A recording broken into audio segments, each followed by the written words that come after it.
Hey, I'm Kat and this is Nadira, and we are doing this video for Kobe Bryant's 1-year death anniversary. Lakers and Kobe Bryant has a special place in my family's heart. My brother has been a fan from far back as I know. I feel like he was born and he was a Lakers, he was specifically a Kobe fan by the time he came out of our mother's womb, basically. My mom, my dad, in America, in LA Lakers.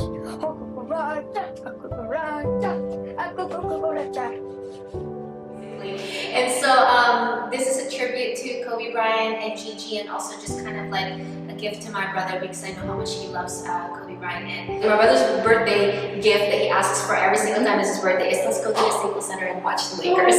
So it's like kind of been like a birthday thing where we would go to the Staples to watch the Lakers for his birthday. And it's so crazy on that day that Kobe Bryant died. It was like two grown men. It was my brother and his best friend, and they both love Kobe like crazy. It was two grown men in the living room just like this, and then their eyes were just red and puffy, and I was like, oh my gosh, what just happened? Because my brother doesn't really cry, you know, and then you see like a grown man like just so hit and hurt. And so Nadira here is the violinist for this piece. And Nadira, can you tell us a story about like what it was on the day that, because you live in Calabasas, you shared with me. I had to leave the house at about 7 in the morning to get to the Staples Center of all places on that day. Yeah. So I went from Calabasas. It was very foggy, very eerie, and I just won't ever forget how it felt that morning. It was just a strange morning. And then shortly after being at the Staples Center, his home, yeah, you know, I start hearing the buzz, and then basically, you know, some of the staff that worked at the Staples Center that were also working the Grammys that day, you know, mentioned to me on an elevator what happened, and it was just such, I mean, just like a wall hit me, you know, yeah, hit a wall, and it's a shock, you know. But what I remember is how everybody in that building, you could just walk by them and you could feel the love and the pain and the heartbreak and the sadness all at once.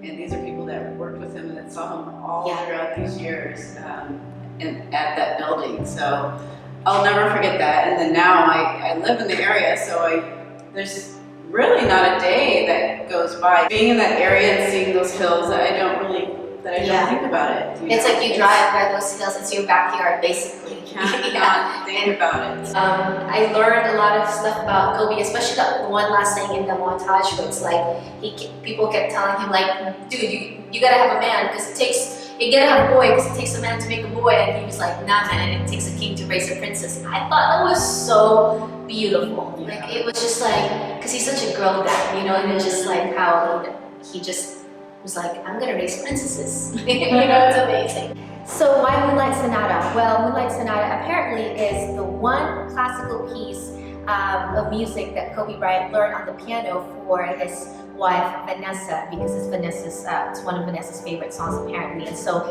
he learned this piece, and that's why this is the song that I chose, and this is also the song that Alicia Keys played on at his memorial service in Staples Center. And my initial idea for this was that we were going to be in the middle of the lake on a dock with a grand piano, and we're going to throw purple and yellow petals on the lake with the moonlight shining in the background. But you know, budget constraints, we are here in the studio. If Kobe's family is watching, if you get to see our tribute video, I hope that you guys enjoy it. The fans out there, I hope you guys enjoy it, and that you just see the celebration of his life. And even though his life was cut short, he really lived to the full. You know, he lived his fullest, and yeah, he could have done more, he could have lived more, but at the same time, you know, he really left a lot with us. Like his legacy was, it's there, and it's gonna be there for a very long time. So this is for you guys.